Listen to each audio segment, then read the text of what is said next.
What's your emergency? Welcome back to That Weewoo Show, a podcast where we watch and discuss episodes of the ABC show 911. I'm Bex. I'm Alice. And I'm Ellen. And welcome everyone to the tsunami arc. Woohoo! I have to say that Alice and I were itching to get to this season and this storyline in particular. So keen to get to this episode. Like, I'm so excited that Ellen's finally watched it. And I know, Ellen, you had someone who was, like, chomping at the bit to watch this with you so they could see your reaction. Yeah, we had a good time watching it. We sat down with a couple of glasses of gin and watched two episodes in a row, and it was great. We enjoyed that. I am slightly worried, though, that we might have oversold it, so I would be interested at the end to find out whether we built this tsunami arc up way too much and you've walked away disappointed, or you are just as excited with this episode, these two episodes, as everybody else is. Because I think this is, like, the highest rated, the most watched episodes in 911. Yeah, they're like well known to be the best. Like, this is 911 peak. When you open IMDb, these two episodes are the ones that come up at the top, kind of thing. Yes. So it'll be interesting to see if they lived up to the hype. Yeah. For you, anyway. Mm-hmm. But before we get into discussing it, a quick thank you to all of our loyal listeners who have been listening to all of our episodes and who have been spreading the word about our little show by sharing each episode and our social media posts. We really do appreciate you. So before we get into episode 2, Sink or Swim, Alice, would you like to remind us what happened in the last episode? Yeah, so last week on 911, Season 3 started off with a bang, with an exciting fire rescue, a pulmonary embolism, and a high-stakes battle for control over blankets. And that was just what Buck got up to. Meanwhile, the 118 minus Buck dealt with an out-of-control speeding car and a bloody kidnapping, while Buck took his stepson Christopher for a fun day out at the Santa Monica Pier, where magic happens and nothing ever goes wrong. Nothing ever goes wrong. No, it's a real safe place. It's fine. Magic definitely happens. Before we get stuck into talking about this episode, we have to add that since we recorded this a week ago, there has since been an actual tsunami warning resulting from an earthquake on the California coast. Who would have thought? How's our timing?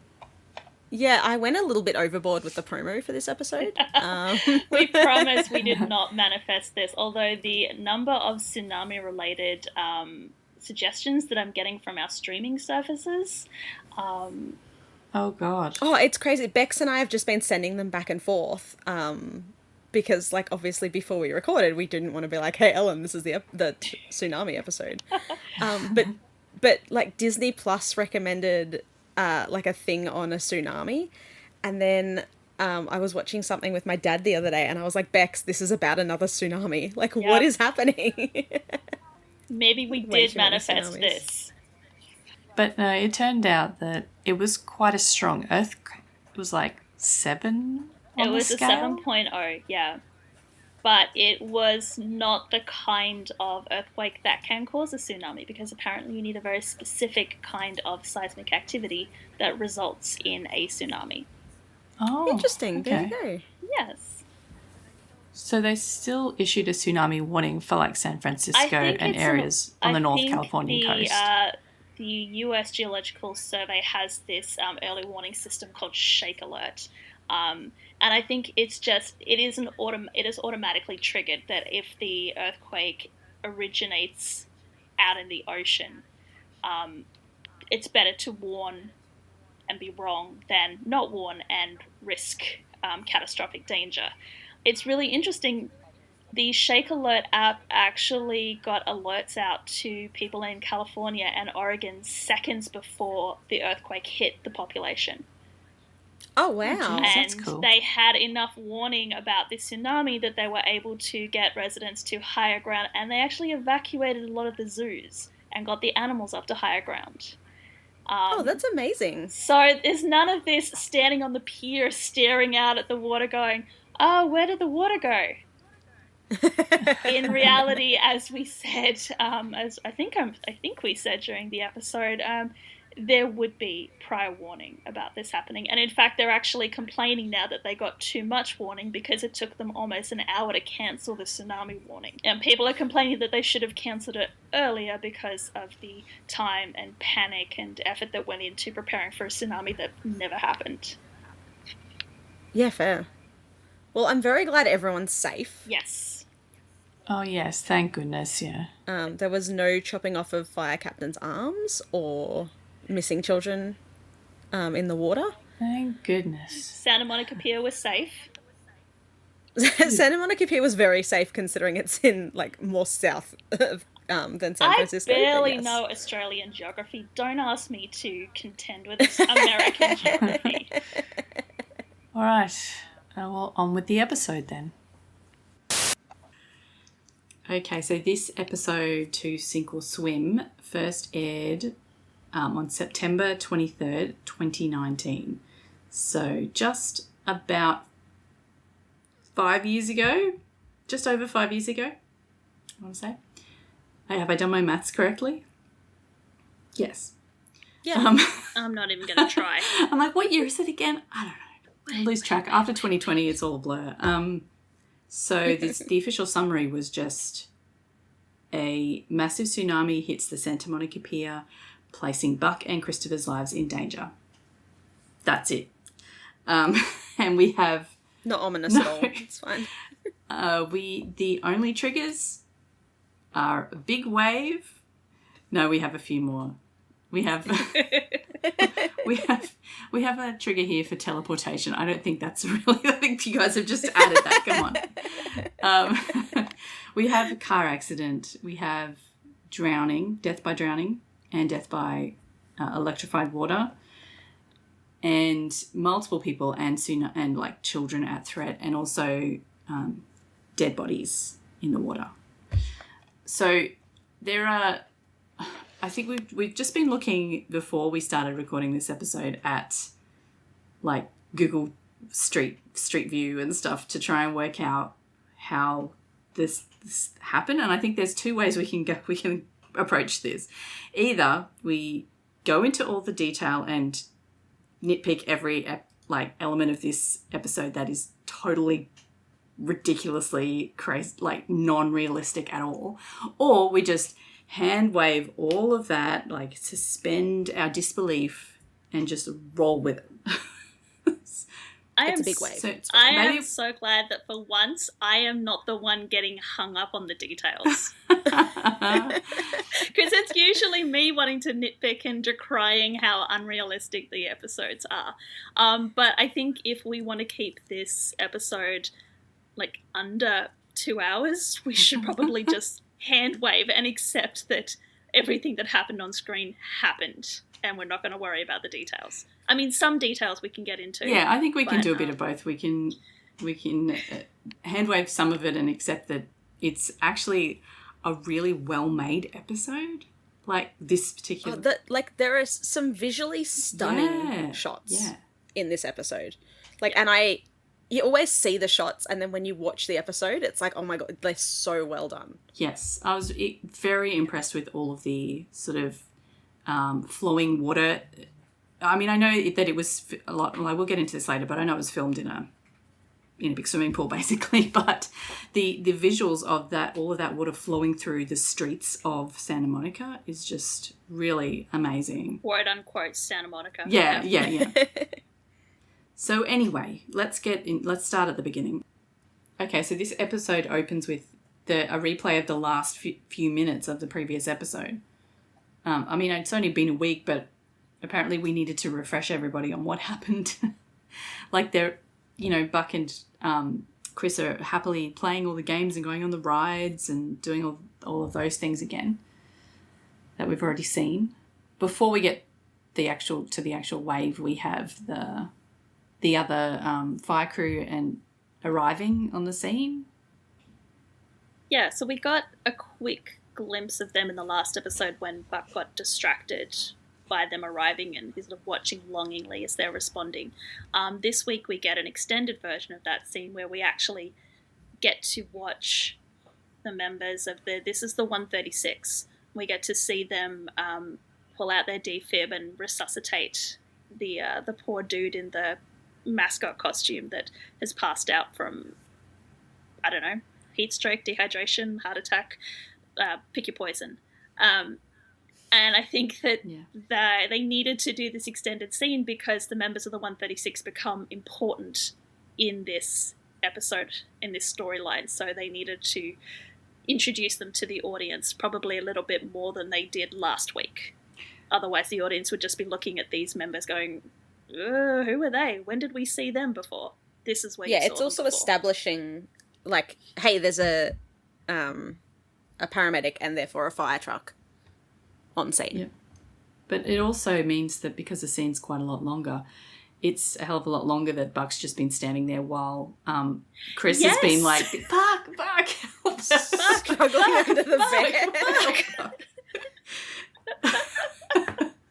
Poor Chris. Poor Chris is like actively on the floor being strangled by this bear at this point. No, it's a huge bear. Buck's just like, yes.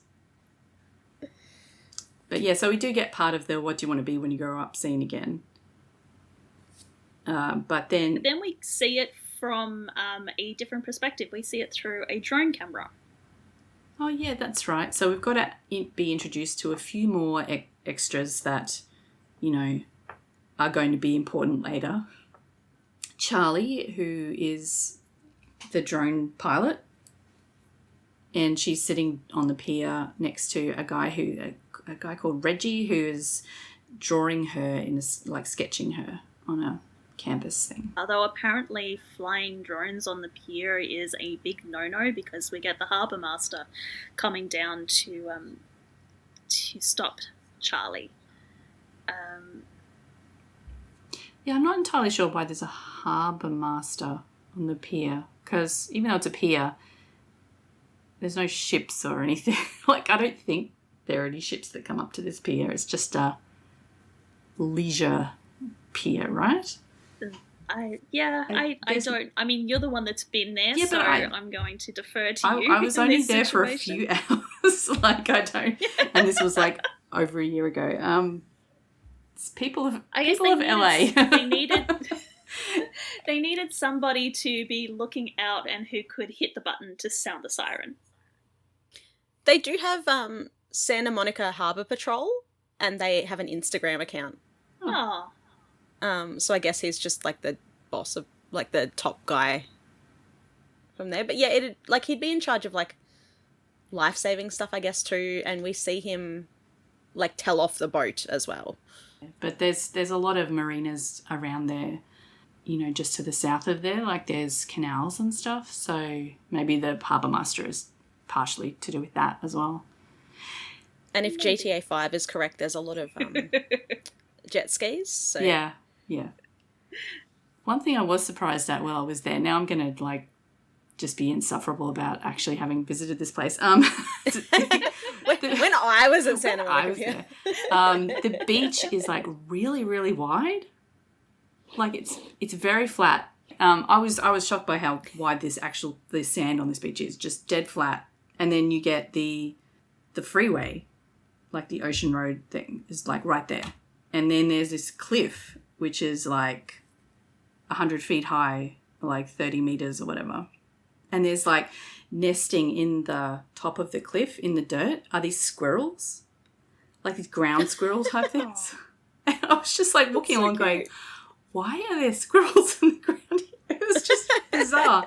And beach squirrels. I couldn't go down to the beach because I had my luggage with me because I was there on like a, you know, on my way home kind of thing. I had to, you know, a day to kill and I didn't want to just wait at the airport all day. So I got a Uber to Santa Monica and walked around with my freaking luggage. But I couldn't go down to the beach. So my first thought when looking at this wave coming at the pier was that like it would have to be a massive, like later it's washing through the streets, you know, and it would have to be this huge wave to get up this cliff and into the actual suburbia of Santa Monica itself. But I think I'm looking at the maps and Googling all afternoon. I think that we full on had Google Maps comparing I was like shots. walking around the streets of LA in Google for a while. I think that like people who actually have been there more than me and or who live there can tell me if this is correct. But the cliff actually kind of comes down and it goes down to sea level, like just near on the other side of the pier, like on the south side. So I think the washing of the water through there is a lot more realistic than it was in my head the first time I was watching this. I was like, this couldn't happen. But no, I think it's correct. I mean, later looking up information about tsunamis and whether anything like this big would actually hit LA, probably not. Like they were saying that the only way a wave that big could actually hit the coast there is if like a meteorite hit the ocean. Or like a massive earthquake. The one that was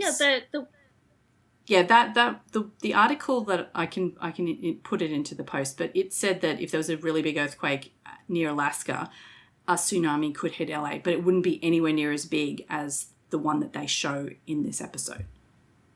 Yeah, so they said that in the episode a little bit later we get we overhear a news report saying that it was like an 8.5 earthquake hit off the coast of Alaska. So it's like somebody started to get the research, heard, well, if an earthquake off the coast of Alaska, and then just went, okay, cool, we're going to run with that. That'll do. Yep. Close enough. Didn't actually stop to hear whether what size of the wave would be, or that if the earthquake hit, people would notice and they would have several hours in order to alert the residents of Santa Monica and get everybody evacuated up to higher ground. If anyone's worried, like this, it wouldn't happen like this. Like they would know that a big wave was coming. Yeah, it could happen, but there would be some warning. Like we would get warning that it was Number happening. one, the wave would not be that big, I think. That's beside the point because this is like a really awesome looking scene. It looks amazing. This freaking huge wave is coming, and all the people on the pier like just stand there and look at it for ages. It's like they're just looking at this wave, and Buck turns around and looks at it, and then he just hoiks Christopher over his shoulder, and they run for it. Hang on, we're missing a scene. What am I missing? The Charmed Life. Oh yeah, okay. Which I'm happy to just say, hey, earlier on we met these guys in a boat, but let's just keep going because you were on a roll. Well, I mean, we can rewind a moment. So yeah, there is a boat. There is a retired looking, aged looking. I mean, that's not a weird thing to say. And they're not really elderly, but they're old. They look older. Older. And they're getting married on a boat off the coast. And I can't even remember what they said to each other because I was too focused on the wave bearing down on the. Apparently the plan is that Chuck and Adele, who are the soon-to-be newlyweds, are going to sail around the world in this tiny little pleasure craft. They have their son on board. I don't know whether they're planning to take their son around the world with them or whether they're going to kick him off before they go. Well, it's her son. Yes, her son, but... Yeah. And he seems very dubious of the groom. Which, I can imagine. Yeah, a bit territorial, maybe. Yeah. They've also got some kind of celebrant on board with them, so I don't know if he's going around the world with them as well, or if they are planning on, kicking him off when they kick. Yeah, they're going to drop the boys off before they head off. Yes. But the issue is that the Charmed Life is very, very close to the pier. Yeah, so the harbour master sort of tells them off and tells them to go away. Yes. And that is why he is looking out the window and can see the massive wave that is building. And then we get that amazing special effects scene of the camera pulling back and showing the pier with all of its supports and the rocks underneath. And just absolutely no water. Yeah. And we hear Christopher asking, where did all the water go? And the camera does a 360 and that's where all the water went. This massive wave is building. So the harbour master smashes his hand on an emergency button and this siren starts to wail and everybody starts running. Yeah, we get a quick look of like the Ferris wheel as well. There's a couple in the car at the very top of it, which, you know, might come back later.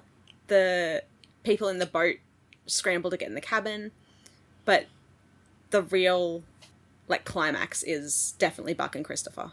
Oh yeah. Yeah, he literally grabs Chris and throws him over his shoulder as they run. And it actually looks like Oliver is running with Gavin. Yeah. It doesn't look like he's got the pantyhose dummy over his shoulder. It looks like they actually let him pick up the kid and run with him. Yeah, so I actually found, because Oliver was interviewed a lot about this opening, because obviously it's a very If you're about to tell me Buck-centric- that he wasn't carrying Gavin, please don't tell me, because I want to live in my little Delulu land. That he's actually... it was a mixture of Gavin and Gavin's stunt double. It was not a dummy. Okay. So I was going to say that's a lot of it was Gavin. That's a lot of physical stunts for Gavin to be doing, but yeah, right. Like Oliver, like basically says, like, you know, he was trusted with this child, and he like they'd do a cut and he'd be like, "Oh my God, Gavin, are you okay?" Gavin's like, "Are we going again?" Like Gavin just took everything in his stride. Oh, so clearly, like, he's got a lot of trust in the crew and Oliver, which is amazing. Yep. And he says that it definitely put that realism in there because he was literally like, I can't put this child underwater. Yep. And obviously it like changed the way he ran because he couldn't just sprint flat out because he's got an 8-year-old over his shoulder. So it wasn't just a dummy, it was actually like he was actually holding a child. Whether it was specifically Gavin. Okay, so cool. So he was actually carrying a person. It was not the pantyhose dummy that they gave to Kenny. Excellent. Yeah. There is, I don't know if it's this episode, no, it's the next episode where somebody else is carrying around quote-unquote Christopher, and it is quite clearly the pantyhose dummy. Oh, yeah. Oh, So- yeah. Yeah. Yeah. But yeah, no, Oliver does an amazing job and definitely helps with the realism. Yes. I have so many fun facts about this, like this next 2 episodes. But, Excellent, bring them on. Because I am just, for the most part, I'm trying to stay sort of within the episode itself. I'm not really looking outside at what the actors did or what the writers did. Or I love hearing the inside baseball side of stuff, but I'm not purposely looking for it. yeah, But if you know it, throw it at me. absolutely. Right. Yeah, so Buck runs with Christopher. For some reason, there is a game booth right in the middle of the pier where there are no other kind of sideshow booths, which is, you know, really convenient because it's somewhere that Buck can dump Christopher over, hoping that the little wooden stand will be enough to protect him from the massive wave that's about to hit. Spoiler alert, it's not. But, It's you know, absolutely yeah, not, he's you know. trying. Wishful thinking, He's yeah. trying. He should have, like, later, I mean, in hindsight, he should have just kept hold of Christopher rather He than should have just kept running and kept holding dumping. him, but Yeah, anyway. one of my favorite shots of this is the they go back up and we check on the harbour master, who has just done absolutely nothing. He's hit the siren and then he just hunkers down. Well, there's not really much with he his can back to do. the wave. He's on. No, but that's the point. Yeah. He's right up there, and he realizes the absolute futility. There is no point running. He's not going to survive this, so he just puts his back to the wave, closes his eyes, and it's quite clear that he's like praying. Mm-hmm. And he just waits for the wave to hit him. And then the wave hits. And then the wave hits, and oh my God. This is the second, I guess, because the first like iconic shot is obviously the wave going. Yes. This I'd say is the second, where the wave's coming in and Buck turns and vaults over the stand where he's thrown Chris, and the water goes behind him. Yeah. And it's just Yes. like, it's incredible. Like, it's so hard to explain because it's just like a lot of water and Buck just like jumping. Yeah, like it's this feeling of dread. Because, like, it's like, how's Buck going to get out of this? Because he is literally in the path of a tsunami. Yeah, and the next extended kind of, I don't know how long it goes for, I didn't count how many seconds. That's Bex's job. We have the... Only when it bores me. Well, it went for quite a while of Buck getting... He's basically flailing around underwater for ages, getting tossed around by this water. Oh, the way they do this, this whole, like, first half, it's so good. It's pretty terrifying. Because he's getting, like, kicked around and you think you know which way's up. Yeah, they keep showing, like, the underneath of the surface, but upside down. So it looks like down is up and whatever. And then Buck is, like, coming to the surface, but he's upside down. I don't know, it was very clever. Yeah, he, like, pushes his face into the bottom of the screen, and that's where up is, like that. So it really does a really good job of showing the disorientation, and anyone who's been in water and been in the surf knows that feeling of when you get pushed over by a wave and you're just like, yeah, okay, which this way way's is up? No, that's yeah, the ground. Yeah. But he finally does make it to the surface. Yeah, he's in the buildings that are at the back of the pier. Like, he's got swept all the way to the shore, and he's found some string lights to hold on to, which are quite a ways above the ground, if it's the ones that we were actually looking at on Google. Yeah, they're above car level, so... Which just goes to show how much water... Yeah. Yeah. Because, I mean, there's another shot later where the boats are, like, the little rescue boats are jetting under the big arch, and it's almost like they have to duck to get under that arch. That's how much water there is. Yeah. So, yeah, he's up quite a ways, and very luckily he starts screaming for Christopher, and Christopher is not that far away. Yeah. Yeah, he's also screaming for Buck as well. The gods must have been smiling on them that they got separated, but not by that much. Because God knows where Christopher could have ended up. Yeah. Yeah, right. He's only little. So yeah, Chris is clinging to a power pole or like a traffic light pole, and there's car alarms blaring. Buck's screaming. Like, he puts everything into this, like, whole episode arc. So yeah, Buck's screaming. He's like, don't move. He lets go of the lights and starts, like, going with the current, I guess, because he's going towards Christopher, but he doesn't quite reach for his hand. So they just miss each other, and then Buck manages to get himself on top of something, and Chris's grip loosens and gets washed down, and Buck manages to jump back in the water and grabs him. And so they float down, and again, this is Oliver actually holding a human, and a lot of it you can see close up, and it's definitely Gavin, because a lot of it is close up shots in this. Yeah, they wouldn't have been able to get away with it, not unless they went in and, like, surgically altered someone's face, and they don't have that much money in the show to do that level of CGI effects. Yeah, but yeah, so then they pass an engine truck, and of course Buck immediately swims for the A fire truck. Well, I mean, to be fair, it's probably it's the highest. Like, it's a really good height for them to grab onto and climb on. Just lucky that they happen to be going past it, and they could. He like throws Christopher up on top of it, and then climbs up himself. Well, there's a pile of debris first that's, like, rushing towards him, so he tosses Chris to safety, then dives under the water to let the debris wash over him, and then gets up and climbs onto the engine truck with Chris. And we get an overhead shot, and we see that it's the engine truck of the 136. Yeah. And the camera just keeps sort of pulling back, and you can see the Ferris wheel in the background, and you can see how far they've been pushed inland. Because they're a good couple streets back from the opening of the pier. Yeah, when I was watching this episode, I'm writing up my notes, and I'm going, okay, and Christopher's clinging to a power pole. Wait, how is Christopher clinging to a power pole? They were down on the pier, and it was like, oh, that's how far they've come. We're actually in the middle of the streets now. Yeah. or quote-unquote streets, because as we've discovered on Google Maps, the streets in this version of Santa Monica do not match with streets of real-life Santa Monica.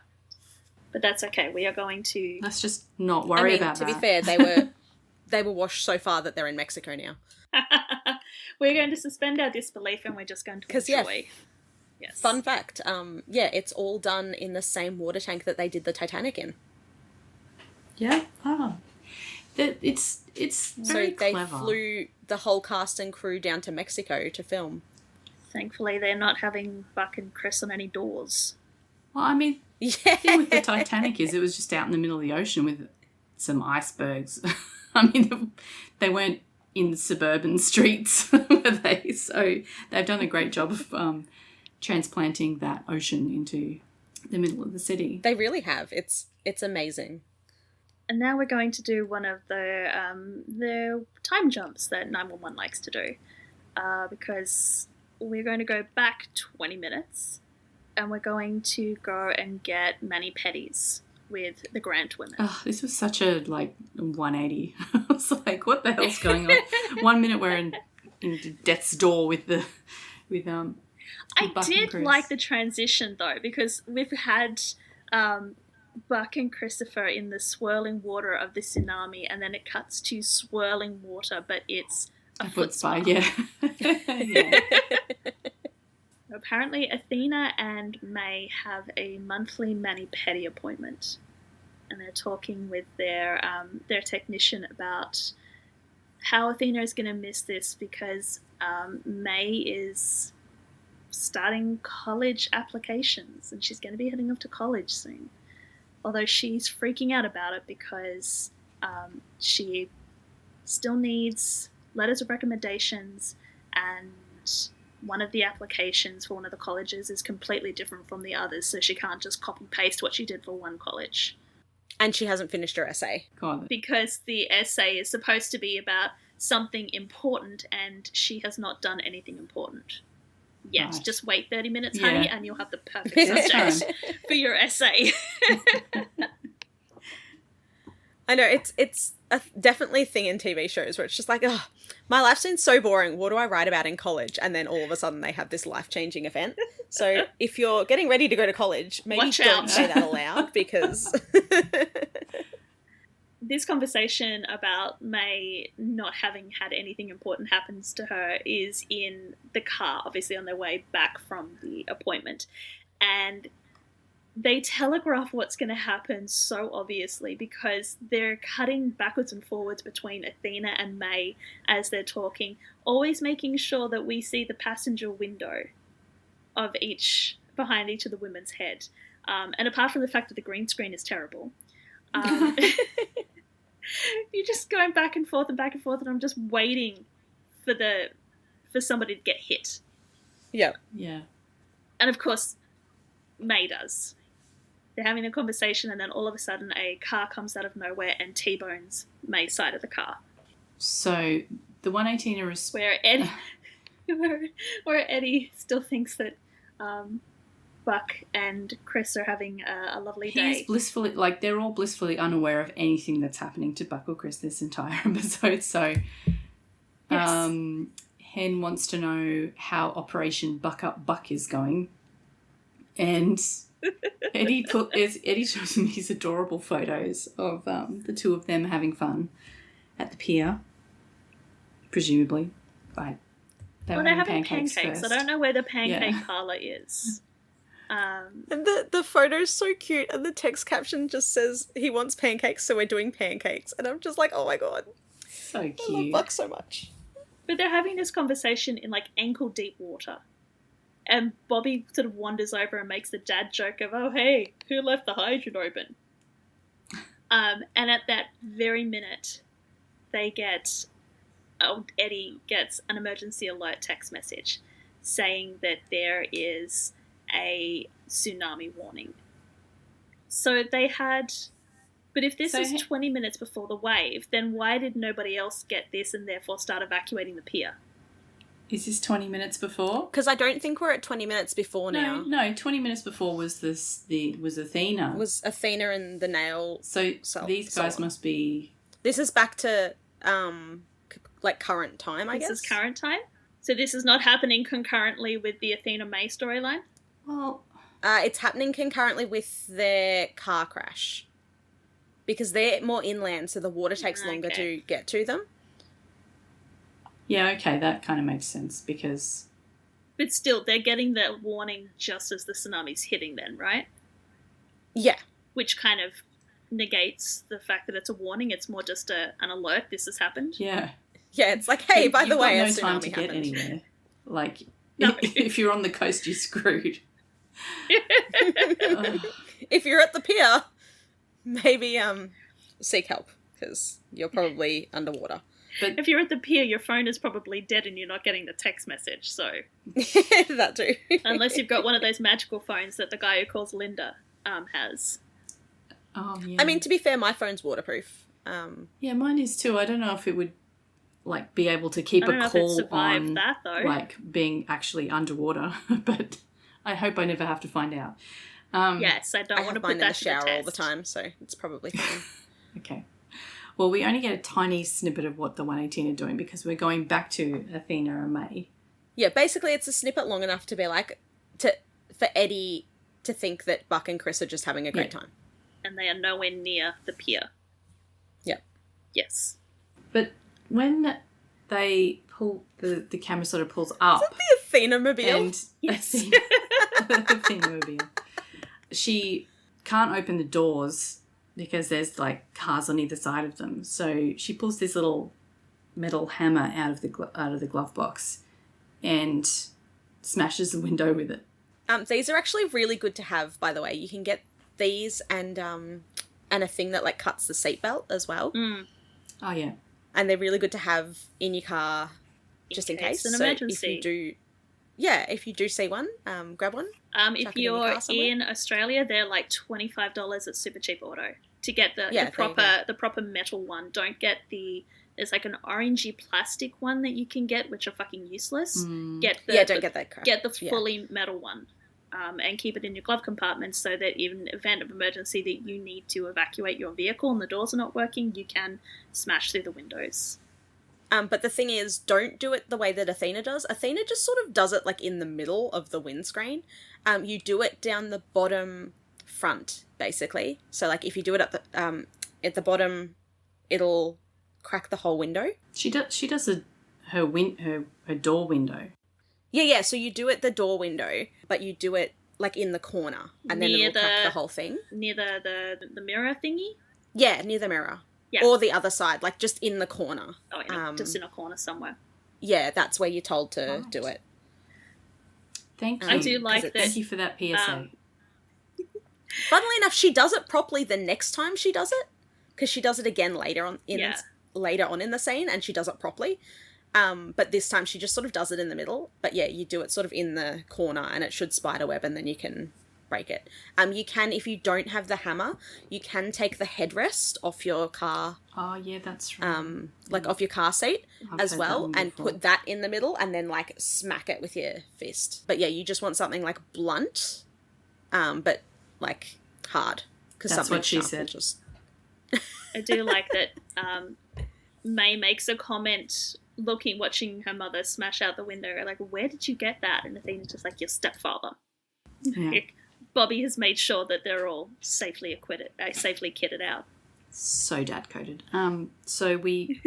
She climbs out of the car and climbs onto the bonnet of the car next that's hit her. And Yep. but there's like, I don't know, like 20 cars all just piled up. I'm like, if someone said someone ran a red light, but if the signals were out, did everyone just not brake? Like, why does everyone hit each other? Yeah. It's a huge There's a lot of pile. cars like involved it's here. massive. And then it Yeah, just, everybody has suddenly forgotten how to drive simultaneously. like, they're not on a highway or anything. It's just an intersection, like, with lights. I think this is another one we're just going to have to hand wave and go, yes, this is what happens. Yeah. I was more laughing at the fact that as Athena is about to get down off the car that she has climbed up onto, this random guy just walks past, grabs her hand, helps her down, and then disappears again. He's actually Cake Lady's husband. It's like they've got Angela up on the top of the car, and she's just like, "I'm not jumping down. Are you kidding? I'm 60 years old." Like, okay, My fine. knees. We will get somebody to help you down. The emergency tools, by the way, are currently on sale for $17.50 at Super Cheap Auto. But is that... But the sale ends on the 8th I was of going to say, is that December. a Black Friday thing? Like, we're not going to be able to get it by the time people hear this. Yeah, I think it's done. I'm sorry, guys. Maybe look out for the Boxing Day sales. It's a good stocking stuffer, I suppose. It's a 16-in-1 multi-tool emergency hammer. So it's got a hammer on one side and like the thing to break the glass on the other. It's got the seatbelt cutter. It's got screwdriver heads. Wow. Plus a can opener, which is obviously, important. And then a couple different, like there's like a metal file and then 2 different knives as well. Jeez. Prepared Sweet, for I'm anything. picking up one of those. I know, right? I'm going to go buy one. Yeah. 911, saving lives. This episode is not sponsored by Super Cheap Auto, but hey, Super Cheap Auto. We'll take some free emergency up. hammers. That's fine. I feel like we need to put their jingle in the episode. But yeah, if you'd like to send us some multi-tools, Super Cheap Auto, please. Yeah. Yep, we'll take them. Meanwhile, in LA, May gets Athena's trying to order everybody around because, she's in charge. Like, she likes to be in charge, apparently. We've established this already. She's a cop, someone's got to yeah. And there's a power line down and it's sparking everywhere, so it's live. And she's yelling at everyone to get away from it. But there's a woman calls out that she's called 911, but they've got her on hold. So there's they've got her something on going hold. on. You can just see Athena's face just drop. And like, oh shit, something terrible has happened if 911 is putting people on hold. Yeah. And Like, what hold music do you reckon that's 911 what has? I want to know. Like, is it like the Telstra one that's like doo-doo, doo-doo, As long as it's not the and you're just Centrelink one. Or is it like 80s pop and it's just Hold like... on. I'm coming. That must be it. Or it's Phil Collins, because they're still vibing with last week. Well, earlier that week, I guess, because it's a pretty smooth continuation from last week's episode. But yeah.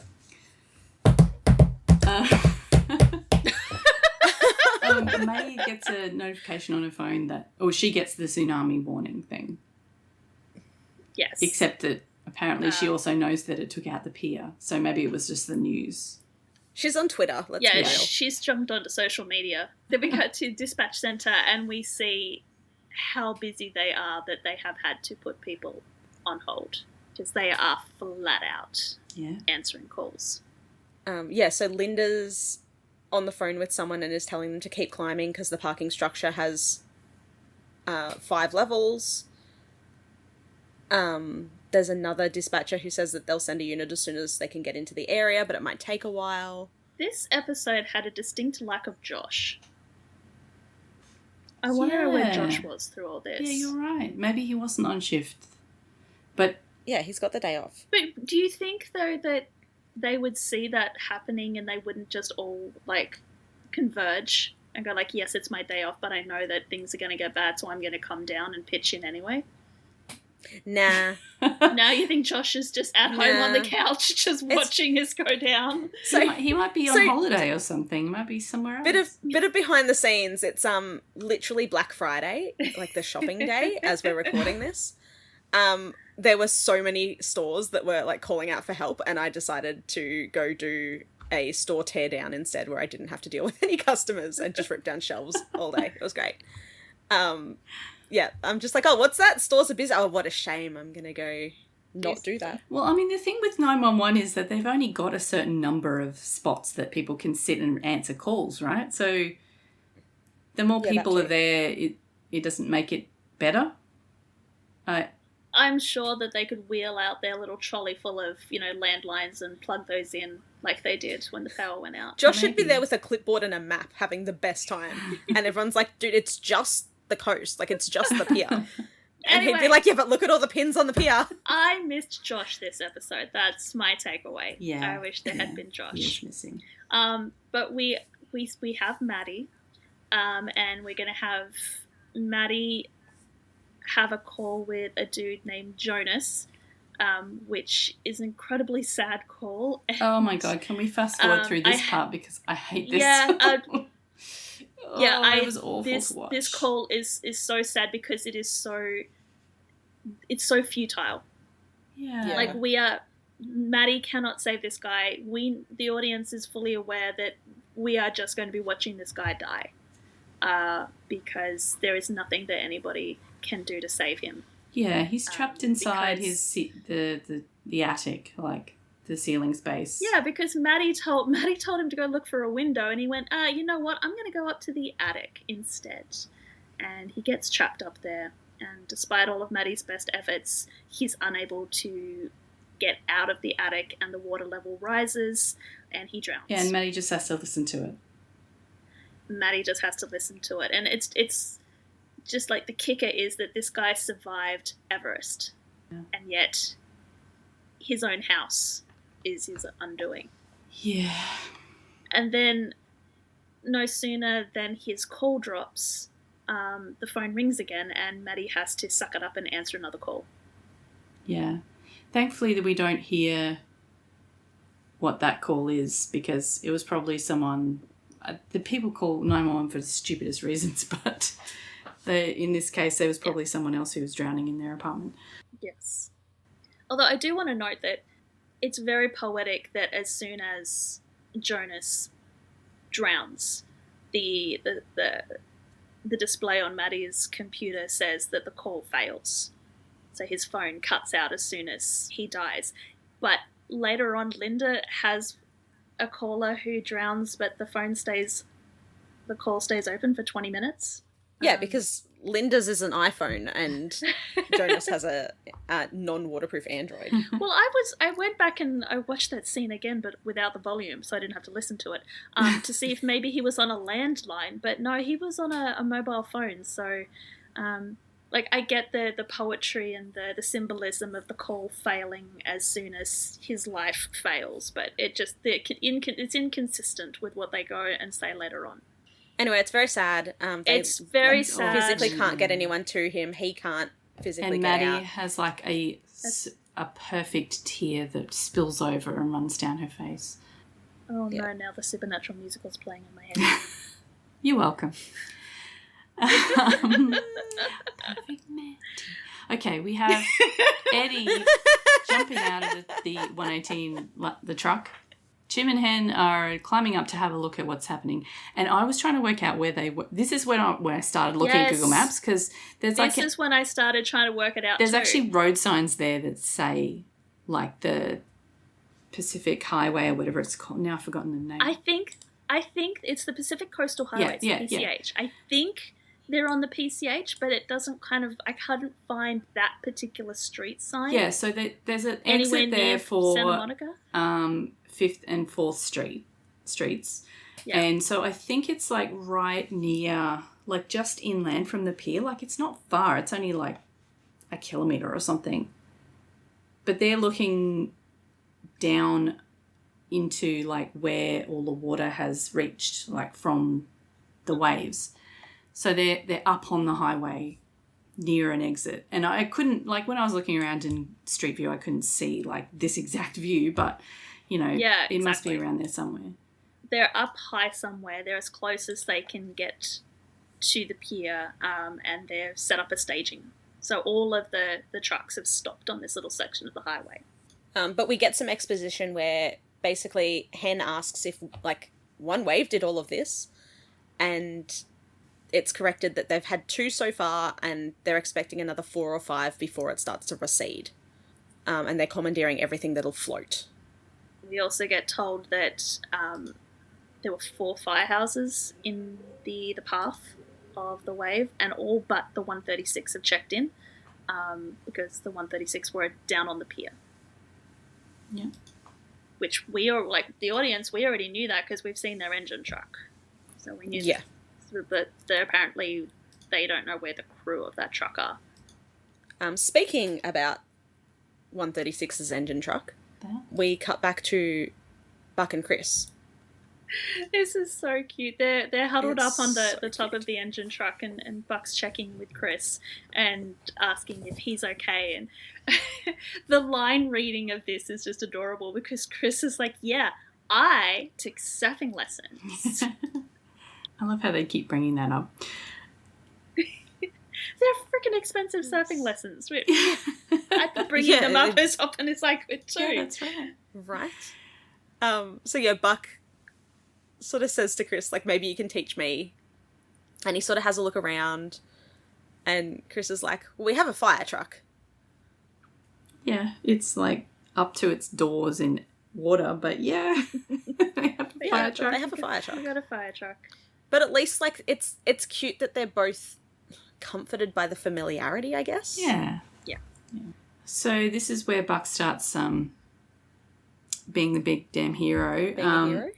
Yeah. He keeps seeing people who need rescuing, and he says, like, not long ago this man was in the hospital after an embolism. Like, he should not be doing Literally, this. it was like 2 days ago. Yeah. He should not be doing this, but he is. Well, he told Bobby that out there helping people is where he's supposed to be. So that's what he's doing. I mean, He's he out has there no helping choice. people. He sees someone in need, he's going to go help them, right? Like, he does have a choice. He could just stay there and protect Christopher and wait for a rescue, but that's not who Buck is. I don't think he could live. I don't think he could live with himself if he let people get hurt when he could possibly have done something to do it. That's right. He doesn't even think twice. I don't think he just goes for it. I think that there's like a tiny second thought because he's like, do I stay with Chris or do I help these people? And he sort of, there's this little micro processing where he goes, no, Chris is safe here. I can go. Yeah. Sort of convinces himself Chris is safe. I can go. So he puts the ladder down that's on the back of the truck and uses that to, like, shimmy his way along. He's also holding, I think it's the hose. Yeah, he gets the hose because he uses the hose to make a lifeline across the street. With the idea that people that the woman that is screaming for help up the other end of the street can get washed down, and as she passes under, she can grab hold of the rope, or Buck can kind of monkey walk his way out and catch people as they're being washed down. Mm-hmm. Yeah, it's a good idea. Yeah, and it works because no sooner has he got that woman up onto the engine truck than about 10 other people start screaming for help. It's like they've been sitting there waiting for a sign that help is on the way, and they see Buck and they go, okay, cool. Yeah. Now's our time. While he's, like, making his way over to, there's a guy trapped in a car nearby as well. Yeah, and I love that Buck's like, I will come back for you, I promise. Yeah, I'll come back. You're safe. I gotta go get her first, and then I'll come and get you, and then, oh shit, and I'm gonna get these people first, but I will come back for you, I promise. So then we come back to 911 dispatch, where we get the news report, because Maddie is in the break room watching the news, and we find out that it was an 8.9 earthquake off the coast of Alaska. And we don't get the full sentence, but they are going on and they're about to say that was magnitudes greater than the 7.5 earthquake that hit LA last year. Yeah. Yeah. And I feel like if LA had been hit by this massive tsunami, then a lot of other places around the world would have, like, across the Pacific, would have been hit by big waves as well, like No, Japan. It was specifically targeted at the Santa Monica Pier, actually. Yeah, no, the island nations. And everything just radiated in one direction. That's why it was so big. Because it didn't go outwards, it was targeted. Yeah. Everything got channeled towards Los Angeles. It was actually just coming to Buck, specifically. They were like, this guy's luck is not bad enough. You know what would be really funny? Let's hit him with a giant wave. Either that or You know what would make him prettier? If he was soaking wet. And covered in blood. So true of that wave. So true. It's one of us. With a white shirt, like with a white t-shirt on as well. Yes, kudos to the costume designer for putting Oliver in a white t-shirt for 2 episodes when he's soaking wet. 10 out of 10. We will buy you a muffin basket. Thank you, costume designer. Right, back to 911. In other like non-thirsty news, we don't get to see Non-thirsty? we don't get to see the rest of the news report that says about the waves that have hit around the other parts of the Pacific, because we have to, because Maddie walks away. She doesn't watch the rest of the news. She's seen enough. Damn it, Maddie, go back. She walks past Linda, who this is where she's on the on the phone for 20 minutes, because she doesn't want to hang up until help arrives. Well, the protocol dictates that they don't hang up, but as Sue tells us later, those newfangled phones can keep working for up to 30 minutes after being submerged. So Linda's on the phone expecting that her caller will be okay, and it's literally just dead air. And Sue is the one that has to hang up the phone on her. Yeah, and Maddie's surprised. Maddie's like, I never thought I'd see you disconnect a call. Yeah, sometimes you have to. This isn't a glorious situation. Yeah, they got a lot of other people they've got to try and save, so... So, yeah, that's exactly like... 20 minutes that Linda could have been helping somebody else. Yeah. Lots of other people's, actually. So Sue pulls Maddie aside and basically says, you used to run an emergency room, that's what I want you doing. So Maddie's going to be on the floor with Sue doing triage. Not for the calls, but for the people. Be the bad guy if she has to, and identify where they can help. So that's Maddie's job for the day. Be the bad guy. That's boring. Let's get back to rescues. Yeah. So the 118 are in a little rubber ducky zooming through the streets, and they come across the Charmed Life. And Adele is screaming for help because her fiancé and her son are inside the boat, which has been washed very, very far into the streets. And they embark. If you get off a boat, you disembark. Do you embark a boat when you get on a boat? Well, yes. You board, I guess. Board, there you go. That's a better word. I was starting to feel very whelmed. Situation like all that, over yeah. again. A bit like that kind of English. The 118 board the Charmed Life to discover that the fiancé and the son are in the cabin. They are indeed inside, and they have been shish kebabbed by a radio antenna. I honestly don't know how this... Like, Don't think about it. I'm trying not to think. Like, it's just... Yeah. Anyway. Don't think it's about pretty it. gross. Yeah, the logistics of how it happened is just... It doesn't work. So we're just going to... It's managed to pierce both of them right through, but missing vital organs, apparently. It's through the son's shoulder.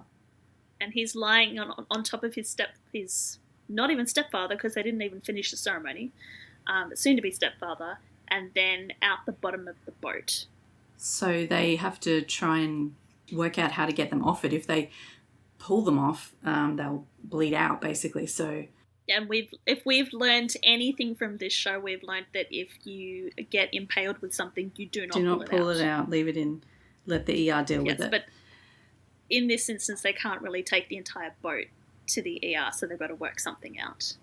So they're like, decide they need to cut the antenna. Sorry, I'm just reading through the scene going... Blah, blah, love of my life, blah, blah. Yeah, blah, blah, blah. Bloody blah. I was completely... Adele has come down into the cabin and she's kind of refusing to leave her fiancé and her son, and the 118 are trying to get her out. I was distracted by the fact that Edmundo Diaz, who is supposed to be a paramedic, is holding surgical tape in his mouth. Of course it is. I'm like, where are you going to put that, Eddie? Because you're not going to put it on a person. Well, not when it's been in your mouth like that. They're putting it on the, he's putting it around the thing that is sticking through them. So it is like it should not exactly be the going location that you do not want mouth germs. But anyway, he tapes it up so that it won't move.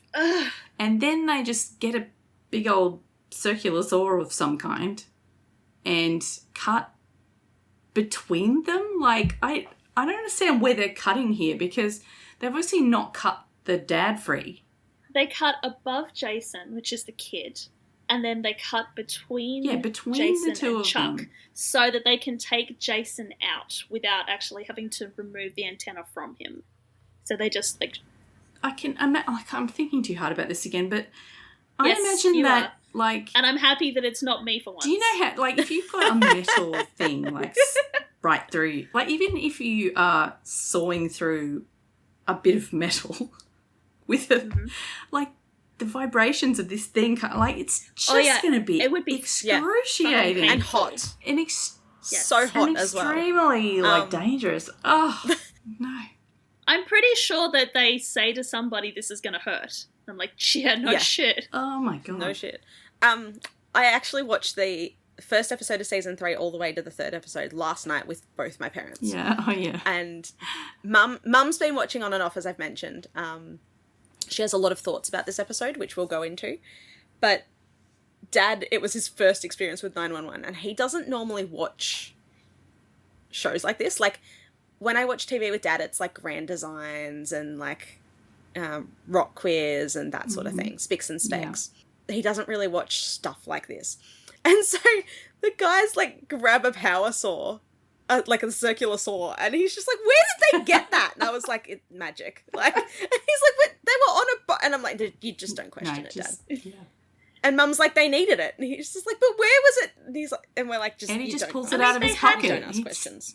No, they had backpacks. I'm pretty sure they had backpacks. And it's not like the massive Makita saw that they normally use. It's a little like handheld one. So Yeah, exactly. yeah, it's fine. but yeah, we But need they were on a boat. Like, it's not like they were in the truck. Like, they were on a No. boat, and they're just like, yeah, cool, we have a circular saw now. It's fine.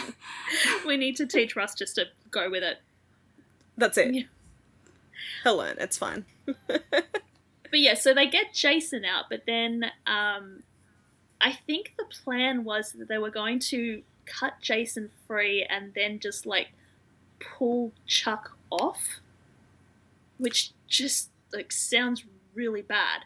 Yeah, I don't know what they were thinking here in the... But apparently they can't do that because he's got a ruptured spleen. So they need to keep they're automatically diagnosing people again.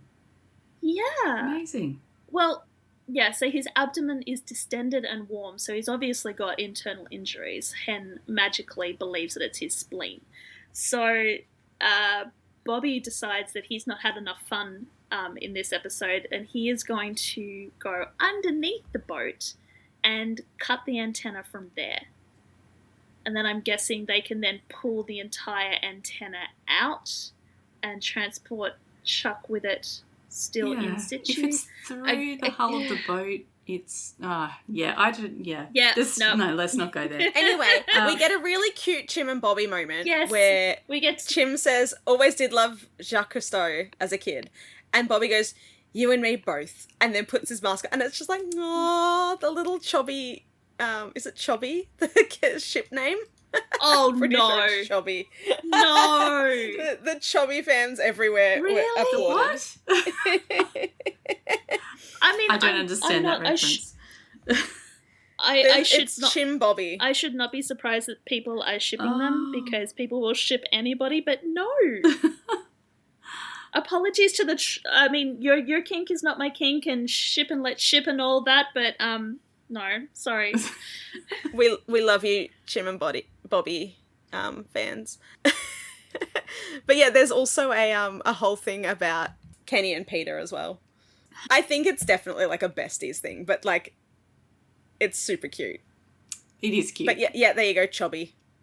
That's the worst ship name. It's it's normally just Chim Bobby, but people have mentioned Chobby. Chobby. It's like, that's a terrible idea. Anyway, super cute moment. So, the little yeah, but besties. to ruin the super cute moment, he's going under the boat, and then Chim kind of looks up and realizes that there's another wave coming. Yep, and so the charmed life is taking on water. So yeah, Bobby's underneath it. Hen and Eddie are trying to hold Chuck's head up.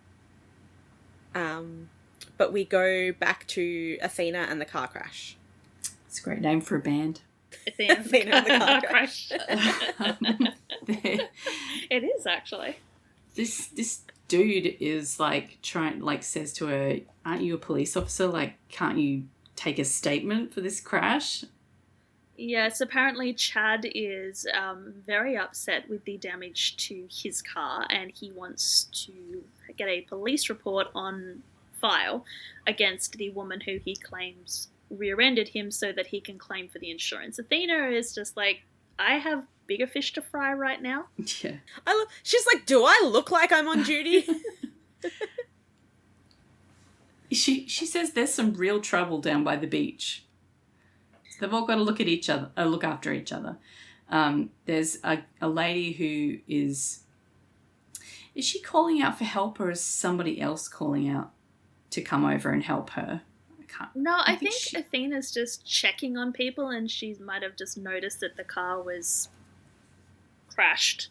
Okay, well, anyway, there's this lady who's trapped. Some instinct has led her to this minivan where a woman is trapped, and not in a pretty bad way. Yeah, not only is she trapped, but her throat has been slit. Yeah, she's got blood gushing out of her neck. It's like, oh. Yeah, she's got this massive glass shard through her neck.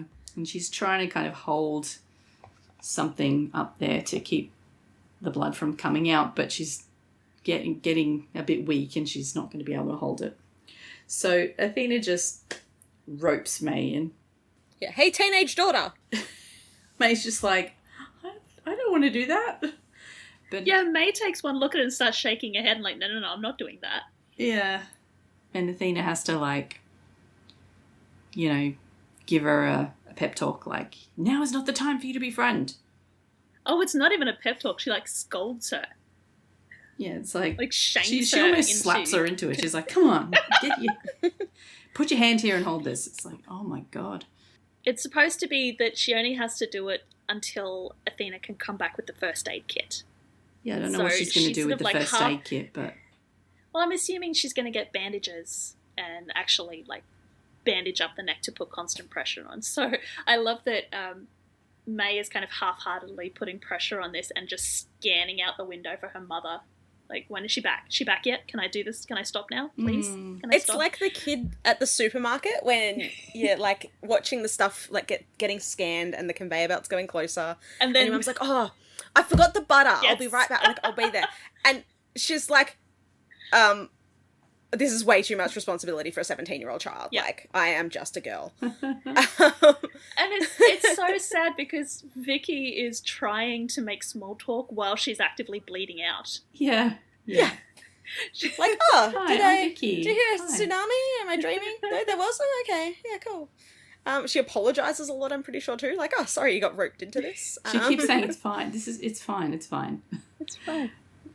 It's clearly not fine. So Athena races back to her car, uses the emergency hammer to smash out the rear window because she can't open the boot to get the first aid kit, which I'm pretty sure that Bobby has put in her car as well. And we get a shot of the sewer drain, whatever we're going to call it. It's like the stormwater drain, I guess. Stormwater drain, there we go.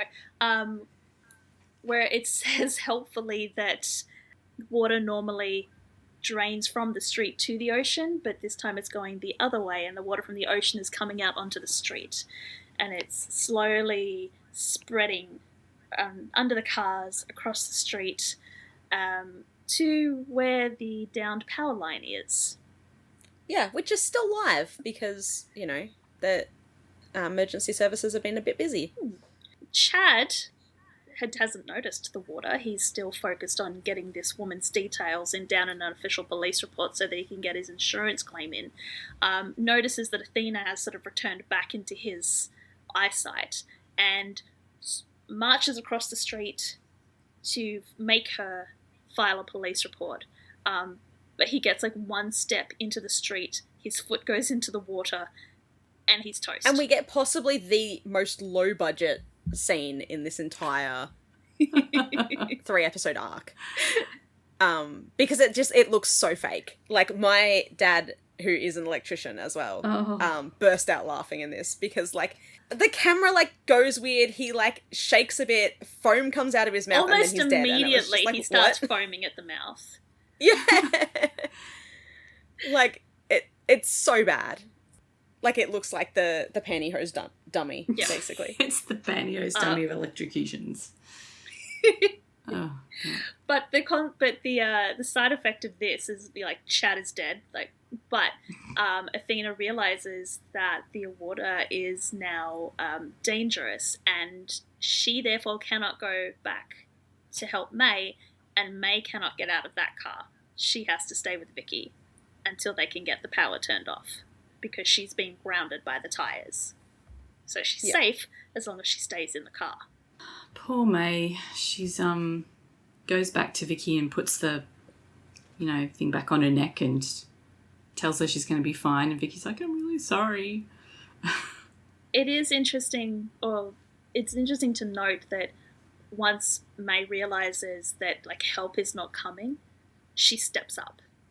And she's not, like, half-heartedly doing this anymore. She's like, okay, I am the only person who can help this woman, so I'm going to, like, pay attention and properly try to help her. Mm-hmm. Right. Back to the Chaos Twins. Sorry, there's more than two of them. So the water is coming in. Well, there's two of them in the boat, so yeah, they can be the Chaos Twins who are trying to do CPR underwater. I didn't understand how this whole scene, I was just like, why do they need to put him underwater? Like, but it's because he's not breathing anyway. Yeah. So Chuck loses a pulse, so they need to start performing CPR, but they have to put him flat to be able to do the compressions. Eddie is like, well, we can't put him flat because then he's going to be underwater, and Hannah's like, well, he's not breathing anyway, so we're not going to worry about the breathing side of things, we just need to keep his heart pumping. Yeah, and so they put a scuba mask on him. Yeah. I'm not sure which part of it, like, is through his abdomen or something, the metal spike is, so pushing on his chest isn't going to make that worse? I mean, it probably is, but I it's, mean, it's one of those... saving his life or, I don't know. Anyway, Bobby is still underwater. Just don't think about it too hard. I'm trying not to. The thing that I couldn't understand was why they're doing the CPR and Eddie keeps going under the water to check on him. Yeah. Why are you going under the water? Because you can't listen for his breathing because he's in a scuba mask and he wasn't breathing anyway. Yeah. Yeah, no It's idea just what's for going on effect. with the scene. Yeah, I'm just no, going to let that's it cool. go. Yeah. So, but the important part is that Bobby is under the water with a cool little cutting torch, cutting the bottom of the antenna so that they can do whatever it is they're going to do with Chuck. I don't know. It works. I mean, they get a pulse back. Bobby gets the antenna free. They manage to get Chuck up out of the water. It's all good. And he's Happy suddenly ending. conscious Yeah, again. it's chaotic, but they get it there. He wakes up and they go, oh, you're back. Anyway, they get him off the boat. He's going to be okay for now. They get him to the hospital. So they get a message from dispatch saying, like, we need backup at the pier. So they get back in their little rubber ducky thing.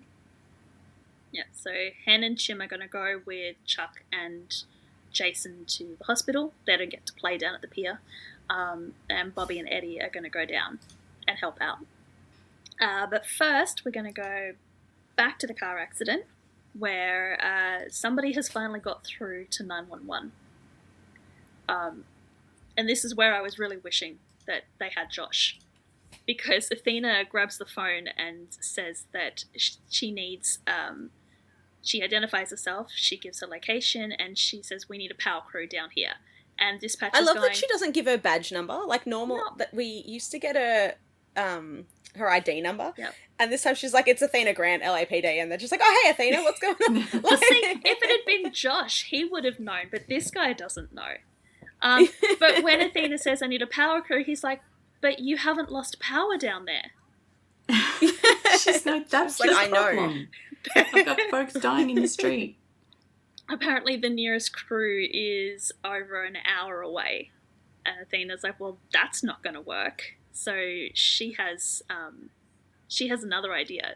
She gives the phone back to whoever the person was that she stole, pulls out her own phone, and calls Jacobs, who I'm guessing is another cop, and basically commandeers a police car. Yeah. Yeah. She says that she needs Jacobs to find her a black and white, the closest that they can find to the current location of a power crew. Meanwhile, in the car, Vicky's not doing great. Nope. She tells May, it's okay, and May's like, no, like, don't lie down, you've got to sit up, there was less blood when you were sitting up. And Vicky's like, it's okay, and she's like, stop saying that, it's not, help's coming, my mum's out there, she'll figure something out, keep your head up. And Vicky's just fading fast. Yep. And then May channels her mother and just starts scolding this woman. She's like, Vicky's sort of very faintly saying, I just need to rest. And May's like, I don't give a damn. Like, I am 17 years old. You are not going to traumatize me by dying in my arms, okay? Nobody in this car is dying. Not today. Which, like, scares Vicky back into full consciousness. Yep, know where she got that from. So then the police show up with the, like, power. Yeah, so basically they just kidnapped person. one of the power pretty crew. much. Yeah. We're putting you under arrest and we're bringing you over to this location. But then it's the dumbest thing. It's so dumb. Like, so dumb. So again, my dad is an electrician. Apparently when they actually, like, turn off the power like this, they have to be wearing, like, special suits so that they're, like, properly grounded and everything like that. No, this guy's just in, like, a high-vis vest, and I can't even remember if he's wearing a hard hat. He literally just walks over he's got a hard hat to on. a switchboard and, like, pulls a lever. Which, like, the switchboard's open. And it's a big, like, red lever. It's quite obvious which one it is. Which was, my question was, couldn't somebody else have done that? Literally, like, they couldn't have been like, oh, Athena, like, we can't get you there. Can you just, like, We've got pull the lever? DWP on the other line. They're going to talk you through it. Find the big red lever and pull it. Yeah.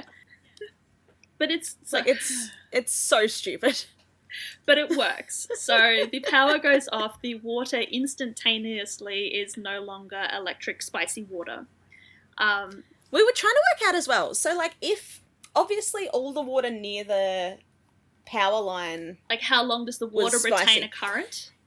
Yeah, like, how far does the current go? I don't know. Like, how many people would have been electrocuted when the water started coming up? Because it goes all down through the storm drains as well. Yeah, I don't think it would be strong enough to electrocute someone if you were it a few meters away. Away. I mean, it's not something that I'm going to, like, make a big puddle out my driveway, throw a toaster in at one end and see how far away I can get before I get electrocuted. But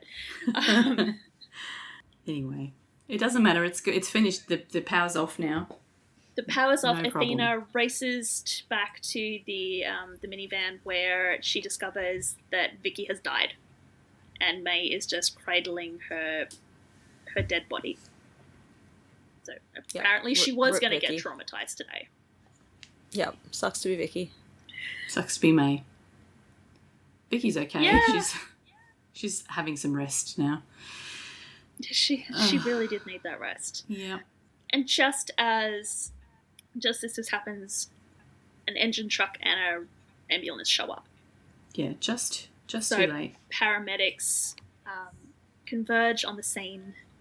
We see as Athena is leading May away, we see them get out their big circular saw so that they can cut the door free. They can get Vicky out onto a gurney. Circular Saw's getting a lot of screen time this episode. Yeah, this episode is sponsored by Makita. I was going to say Super Cheap Auto, but yeah, that's it. But all of this is happening in slow motion until one of the paramedics says, "We've got a pulse." And then all of a sudden, time rushes and speeds up, and May sort of whips her head around as she watches the paramedics rush Vicky double time to the ambulance so they can get her to the hospital. And she's like, wait, she's alive? And Athena's like, yeah, she's alive because you kept her alive. And then Corinne's face just crumples. Oh, yeah. And she just starts bawling her eyes out because she's been holding it together for so long. And I love May so much. Yeah. She was so scared. She says, "I'm not you, Mum." And I disagree. She did a good job. The way you spoke to that woman, you are very, very, very much your mother's daughter. Oh, I yeah. like how Athena says, I wasn't always me either. It took me a minute to get here. It's like, so true, Athena. And so May end up traumatized, but for good reasons, potentially. She's got something to write in her essay now, so she's good. Back in dispatch. Mister, the power's not out in your area. Oh, I like that. Sorry. Well, we never got a name, and it wasn't Terry, and it's not Josh, and it's not Linda, so... Extra guy. Yeah. Extra Yeah, dispatch so guy. Maddie has been roaming the floor, checking on everyone, and Mr. The Power's not out in your area waves her down because he has a problem. He's trying to send patients to hospitals, but the hospitals are turning away his ambulances because they don't have any more beds. So Maddie is trying to work out where to send his patients, and he is obviously sitting at Maddie's station because there's a phone sitting next to the mouse pad which starts buzzing, and he picks it up and immediately just hands it to Maddie. And it's Chim. It's Chimney! And Chimney's having the same issue. They're pulling level 1s out of the water and they've got nowhere to send them. But then the best part is that Maddie's like, yeah, we're sending victims to every dry hospital we can find. We have a system in place. And Chimney goes, well, whoever's in charge of that system's doing a terrible job. And Maddie just goes, well, that would be me. And you can see Chim just like screw up his face. He's like, shit. Sleeping on the couch. Oh no. And he revises his statement that whoever is in charge of the system is doing a terribly good job under extremely difficult circumstances. Love you all, buy your bracelet. But between the two of them, they figure out that it's not that the hospitals don't have enough staff, it's that they don't have enough beds, so they need more hospitals. And yeah, they need a field hospital. Yes. And just so happens that there is a VA hospital nearby that's completely empty. They could start sending people literally back. completely empty because it was decommissioned 2 months ago.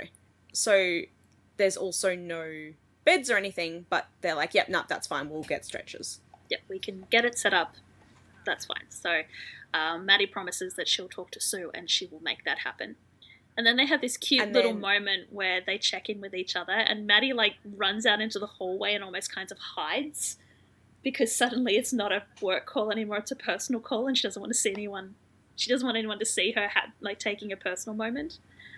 It's so cute. Yeah, Chim asks. But yeah, so Chim asks how she is, and she's like, honestly, happy to hear your voice, and weirdly grateful that my brother has a serious blood clot condition and is nowhere near this nightmare. Which is awkward, because he's right in the middle of the nightmare. To Buck, yes, who's literally, yeah. He's still on top of that engine truck. He's got friends now, though. They're all just... Yeah, they've got a bunch of survivors with them. They're all just sort of huddled together. But Buck's doing his best to keep Christopher distracted. Yeah, they're playing I Spy, which Chris doesn't really understand how it works. Because... Chris just likes yelling stuff out. Yeah, because Buck is like, I spy with my little eye, something that moves people around. And Chris spies the scooter that's floating past them and says, a scooter, like, yeah. And then it's his turn. And he's like, I spy a shopping cart. Buck's like, no, that's not how you play the game. And Chris is like, he goes, you can't just yell stuff out. And Chris goes, but yelling stuff out is the fun part. I love that there's a woman sort of sitting next to them or near them on the engine truck, and she's not really in frame. You can just kind of see her, but she's sort of watching this interaction, and she's so touched by what she's seeing. But yeah, they have a bit of another deep and meaningful here where Buck says that Chris amazes him because Buck got some bad news at work the other day and he didn't want to get out of bed for a whole week.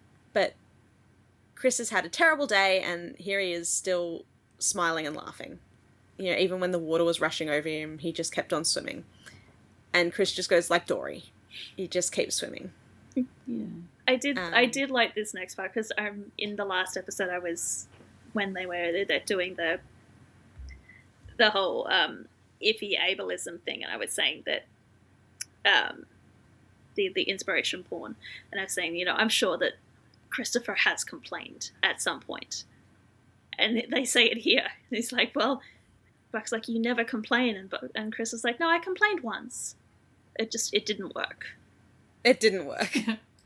I think I like this interaction because Chris is just like a kid. Like, he's just yelling stuff out. He's quoting Dory. Like, they're not making it about his cerebral palsy. Mm. Like, it's like after the day you had. Like, it's not, oh, like, because you've got this, you know, issue. Yes, it's Christopher's personality, not Christopher overcoming his disability. You literally almost drowned and you're still sitting here laughing. Yeah. Yeah, I wonder who he complained to that it didn't work.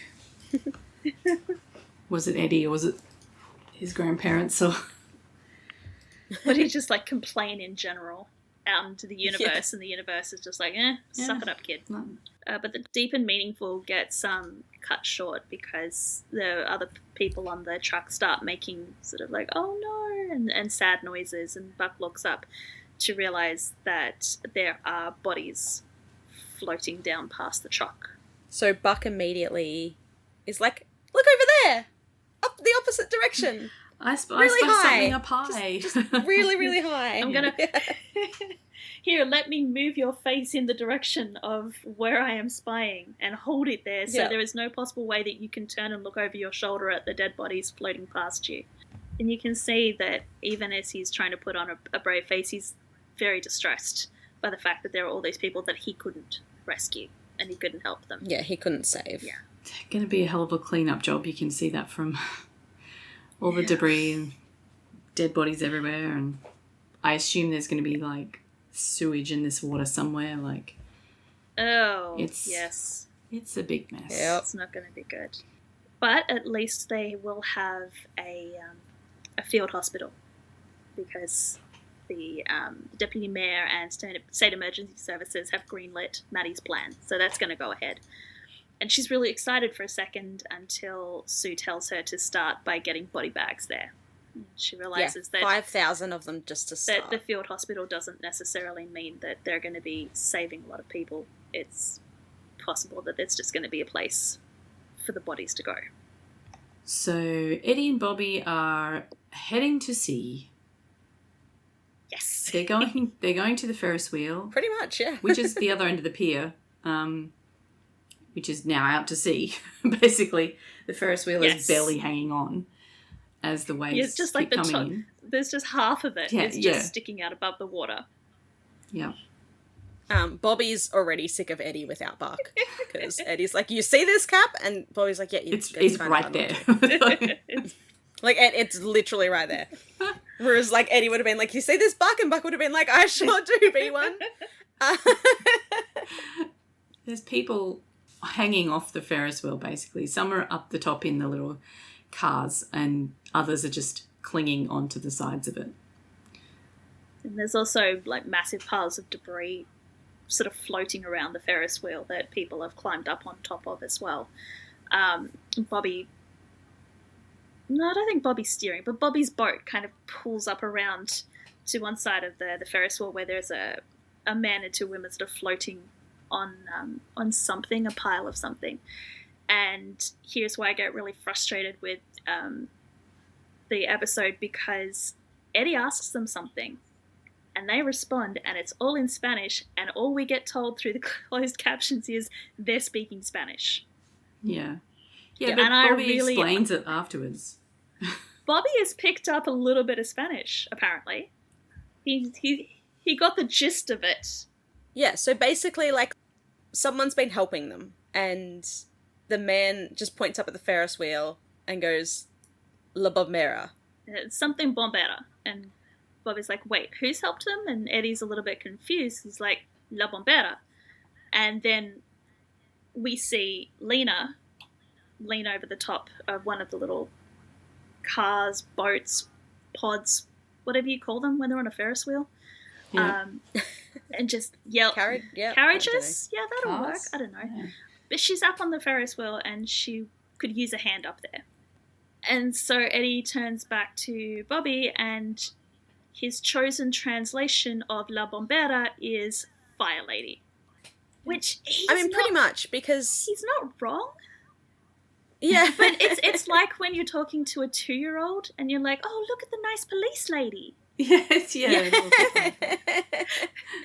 It's basically the feminine form of firefighter. Yeah. Oh, no, I get that.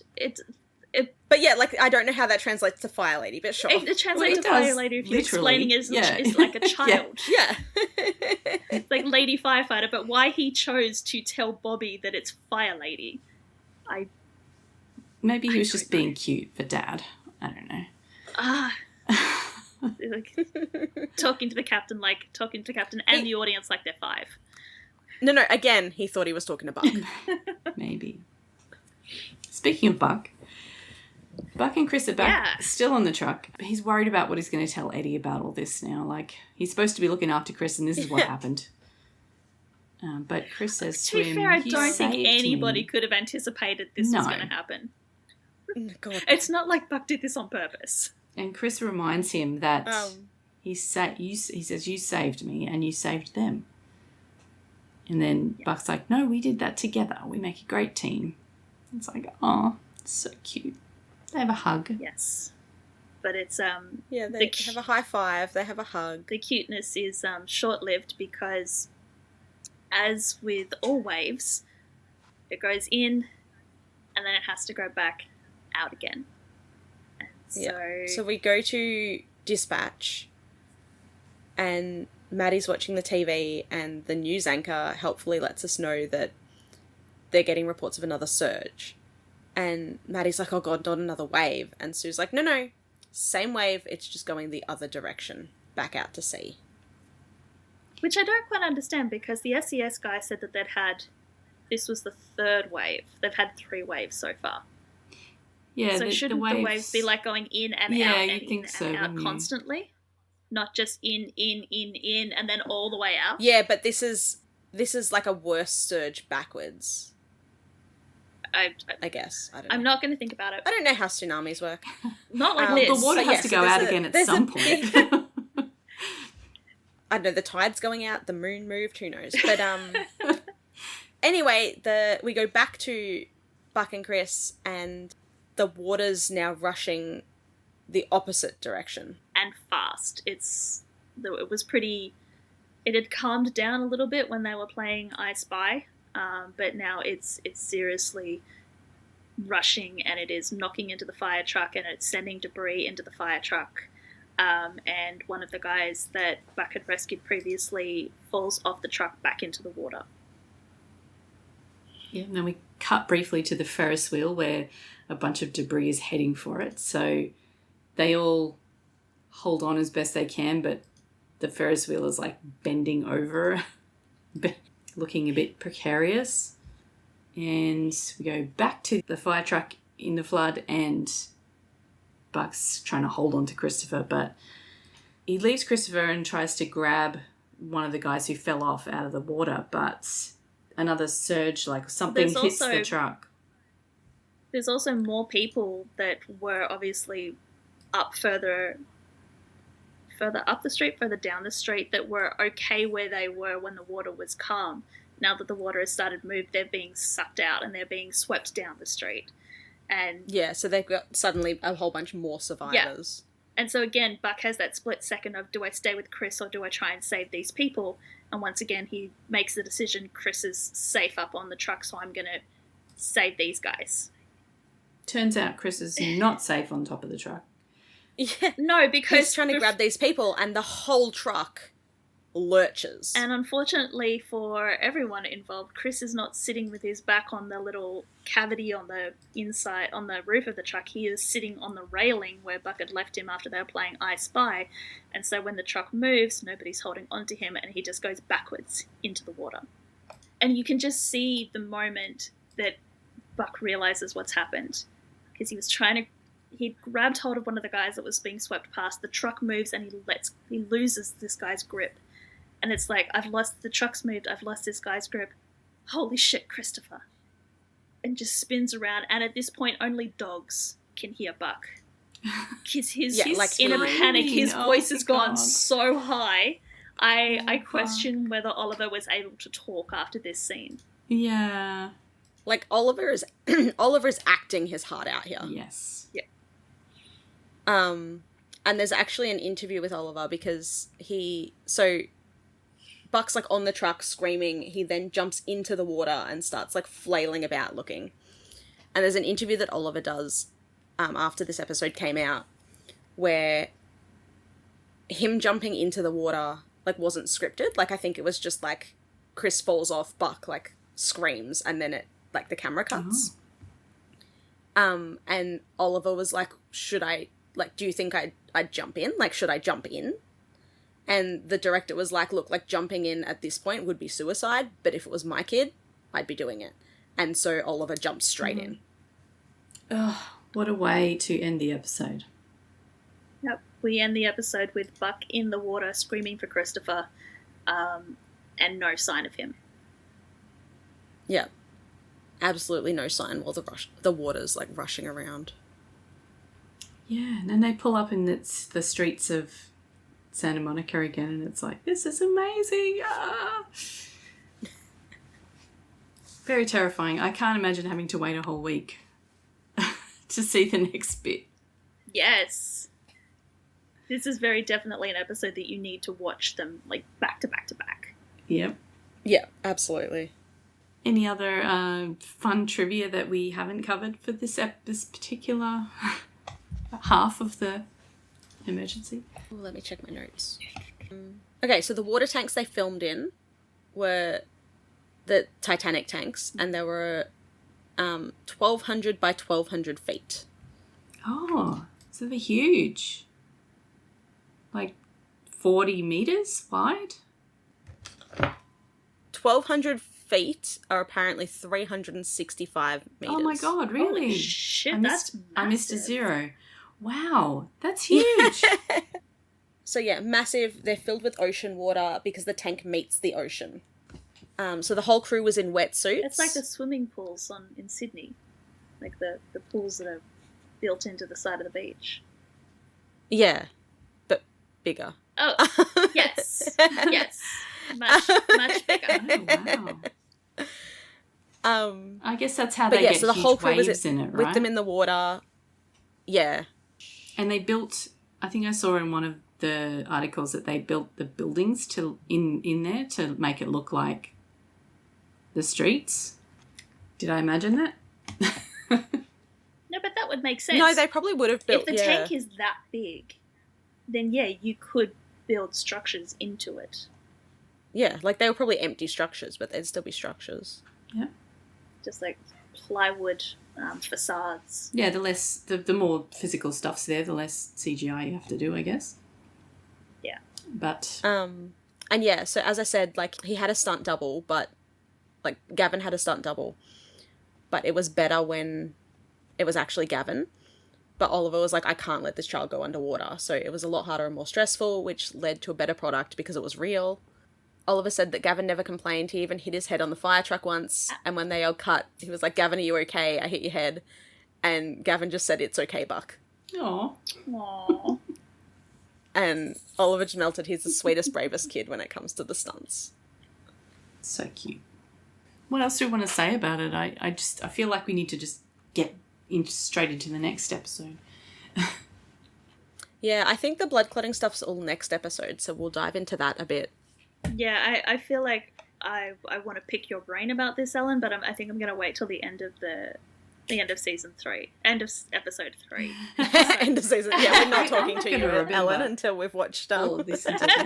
No, yeah, that's fine. No, Next get to the episode. end of the next episode so we can discuss sort of this whole arc as a whole. Yep. Yeah. All right. Do we have a summary for next week? It's probably similar to... Surprisingly, in the next episode, a massive tsunami hits the Santa Monica Pier. Did we Shit, not just another have one. that? Let's see. Yes, actually, that was for this week's episode. Oh. Next week's episode, it's still not that brilliant because it's just the 118 race to save lives after the massive tsunami hits the Santa Monica Pier, Okay. which I believe is somewhat self-explanatory. We do get a little bit of Buck fears the worst when Christopher goes missing, which, I mean, again, I We're believe all that's fearing sort the of worst, self-explanatory. yeah. And it's pretty much the same trigger warnings. We have the tsunami, we have women and children and people at threat of drowning, we have drowning victims. We do get some new ones. We have cops being cops. And just for shits and giggles, we're going to have a field amputation. So, Awesome. Yeah, why not? yeah. Also a gas leak, so there is an explosion. Okay, so we are going to go on straight into the next episode. You can let us know about what you thought about this episode or the double arc itself. You can leave a comment on this episode's post on thatweewooshow.com or in Spotify or on our social media. However you would like to contact us, there's lots of ways. All of that is on the website. And you can also find there all the other ways that you can subscribe to the podcast in various places. So thank you very much, everyone, for listening. And we will talk to you next time for episode 3, which is called The Searchers. See you then. Bye. Bye. 911 is a fictional show, but many of the situations portrayed happen in the real world too. If any of the topics we've discussed in this episode have affected you, please know you're not alone. You can call or text numbers in your country for help. Just Google crisis support in your location to find out the number. If you enjoy our podcast, you can help us out by leaving us a review on Spotify or your preferred listening app, and by sharing our social media posts. Find out more at thatweewooshow.com.